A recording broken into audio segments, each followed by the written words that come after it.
Hello everyone, thank you for joining our Green Biz Tracker overview video today.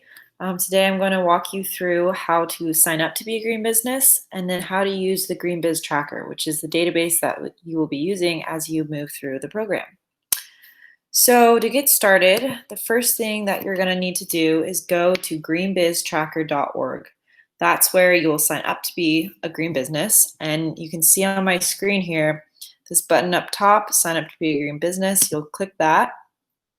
That will take you to a page where it walks you through the 3 steps. You're going to get started by clicking this button here. So the first thing you're going to want to do is obviously enter all your information, your contact information, phone number, email address, password, etc. Make sure that you keep your email address and your password saved. So that is what you're going to be using every time you sign into the Green Biz Tracker.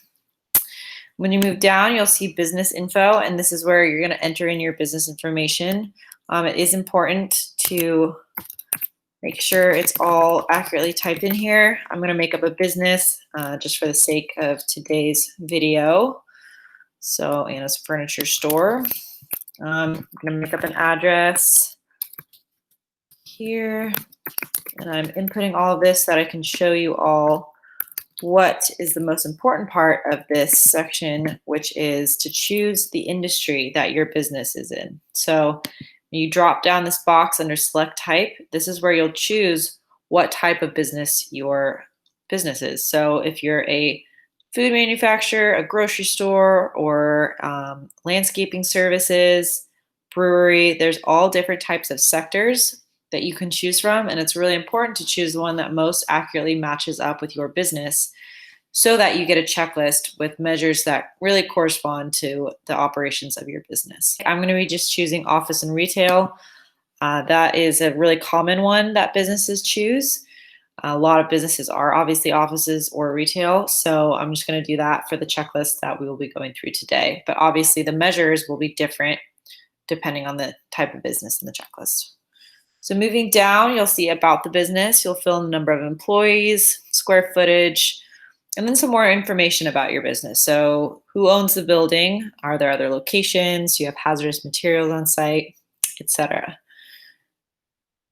As you're moving down, you'll see, does your business require any permits? So if you're a restaurant, you'll have a food safety permit.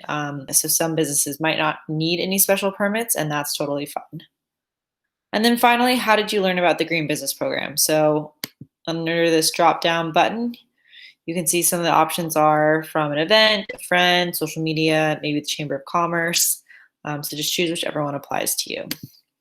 Finally, you will click this button here just to submit it, and then you're all ready to go. So once you register, it'll take you to this page right here. This is the home screen for the Green Biz Tracker. So as you can see here, it provides some information about the certified level, some of the benefits on the right side here.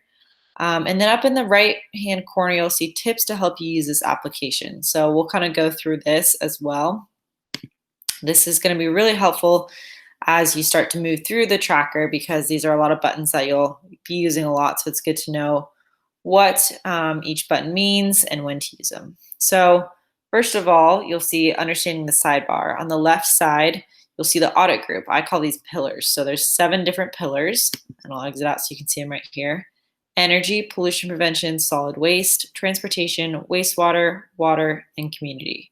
So these 7 different pillars all have different measures that correspond to that pillar. And you can see that you can click this Get Started button, and that'll just take you to this first pillar right here, energy. So under energy, you'll notice that there are subcategories. So the first one is awareness and maintenance, and the second one is lighting and equipment. So under awareness and maintenance, you'll see here at the very top of every page, it will always say the number of certified measures that you've completed and the minimum number that is required to become certified. So as we move down, you'll see these are the core measures that we were talking about earlier. These are all required to be completed in order to become certified. For this particular pillar under awareness and maintenance, you'll see there are 3 core measures. So complete regularly scheduled maintenance on your HVAC, insulate hot water pipes and refrigeration system cold suction lines, And then set computer and laptop monitor settings to turn off after 10 minutes of inactivity and sleep mode after 15 minutes of inactivity. So those three are core measures. For any office retail, all three are required for this checklist until you move down to the elective measures. Only a certain amount are required of the elective measures. So for this one in particular, you only need to complete one of the three measures listed below.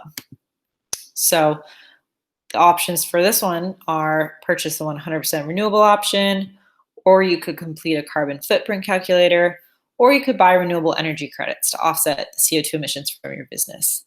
So like I said, only one of these needs to be completed.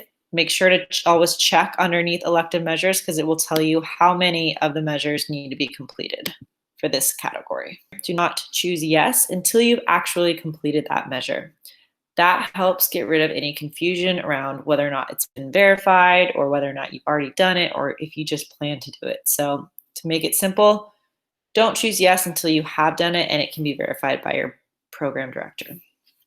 So for example, if you have completed your regular scheduled maintenance on your HVAC, you can swipe over to yes. And then what you'll need for this, for your program director to verify it, is a document. So some sort of invoice or confirmation from the HVAC maintenance person that has been completed. So under this button here, this upload button, this is an awesome tool that you'll find really useful as you go through the tracker. And this is where you can upload photos, documents, invoices, email confirmations, basically any sort of proof that that measure has been completed. So the upload button is really handy. When you click it, it will open up to your computer and you can just drag any file there to upload. And that helps your program director be able to easily verify each measure as well. So like I said, try to hold off and to use yes until you have actually completed that measure. The no is obviously if you're not going to complete the measure, but like I said, all core measures must be completed. And then NA is not applicable. So we really want to discourage you from using NA unless it's absolutely necessary and really not applicable to your business. It's not a default button. So if you don't want to do a measure, that's not really a reason to use NA. It's really if it doesn't apply to your business. So for example, if your business doesn't have any laptops, maybe you don't use computers, then that's really the only time when you could put NA for a measure. So underneath of the yes, no, and NA, you'll see this help button. This is really helpful for your program director when you set up your phone consultation so that they know when they're going through the checklist what measures you've struggled on and need help with and might need some either technical assistance or other resources. All right, so as we're moving through, and you can see for some of these measures too, there's going to be extra information to fill out. For example, the hot water pipe, you'll have to fill out how many linear feet you've installed. And then as well, the therms gas type, so whether it's natural gas or propane.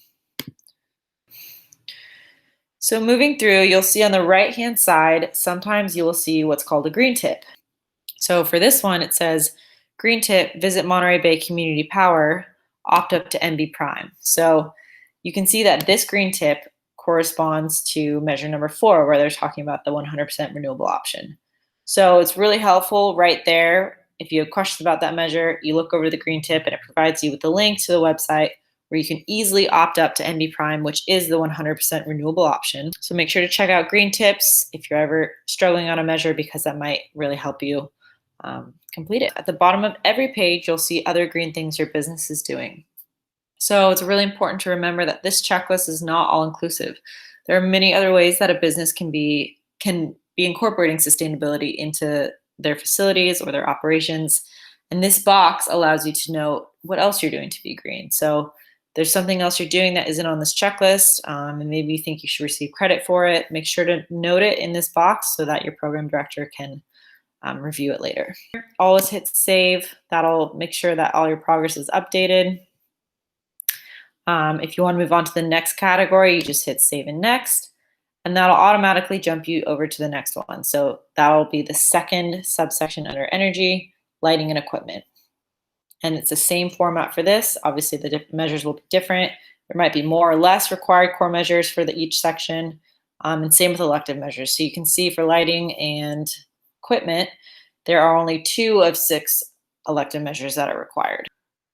It's really important to make sure, as I mentioned earlier, that you can either upload documentation, which is probably the fastest way to allow your program director to verify it, or if you aren't able to do that, then your program director will verify it at a site visit. As you get down to community, this is the last pillar. You'll see there's a couple of measures on here like have an environmental policy statement. So for that, your coordinator, or excuse me, your program director will actually be able to provide a template for you so that you can fill out environmental policy statement and tailor that to be specific to your business. So for certain measures, if you're not sure, like I said, this one actually explains that you will be provided with sample language. But if you're not sure, you can always click help and that will notify your program director. So there will be specific pillar videos coming up to go through these in a lot more detail. So that's why I'm skimming over them now, just to give you a broader overview of how the tracker works. But stay tuned for the pillar videos because those will help take you a little bit more in depth with each of the pillars. Once you have completed as many measures as you can and you're ready for your program director to review it, you'll go down to the bottom and you'll hit review. And it'll take you to this page where it shows what measures you've completed and your status. You can kind of walk through, and obviously I haven't completed any yet, or I've completed one, and the status will be yellow. Once you've completed all the measures for that pillar, it'll turn green and it'll show that you've completed those. So once you've completed it, I've already submitted this one, but there'll be a button down here that says submit, and that will send the checklist and a notification to your program director to review the checklist and set up a time to go over it with you. So once you've done that, you'll see that this top bar has changed up here. So now you have some more options. You can click on dashboard, and that'll take you to your company profile.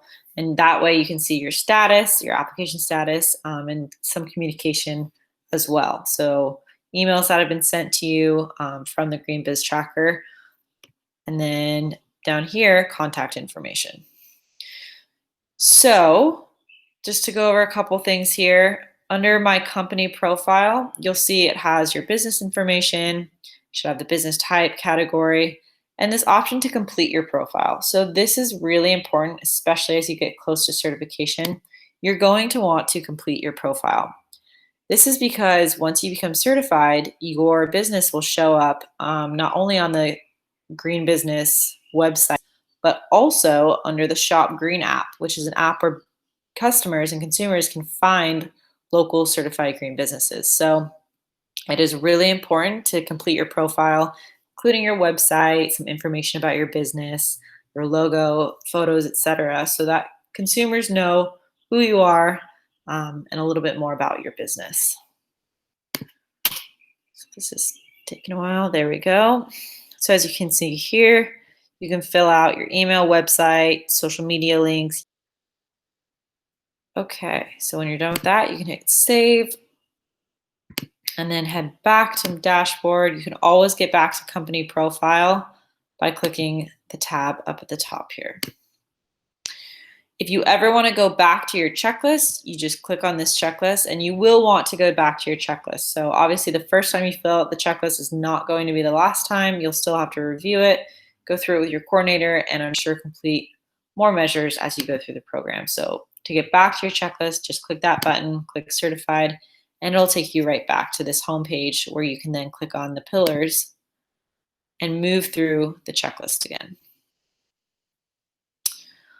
Finally, if you click my status, that shows your status with the program, and you can see that it says in process, and it will say in process until you've completed all the measures and your coordinator or your program director has verified it, and then it will say recognized. You can click on my current application, and this brings you to that overview screen again, where you can see how many of each measure you've completed for the pillars. So this concludes the overview video on how to use the Green Biz Tracker. If you have other questions regarding the additional pillars that are required to complete certification, please visit the SLO Green Business website, which is just slogreenbusiness.org, where we will have additional videos on each of the pillars that will go more in depth on how to go through specific measures and cover some of the frequently asked questions for each pillar. If you have other questions that were not covered in this video or in the other videos, please don't be afraid to reach out to your program director. Thank you all so much.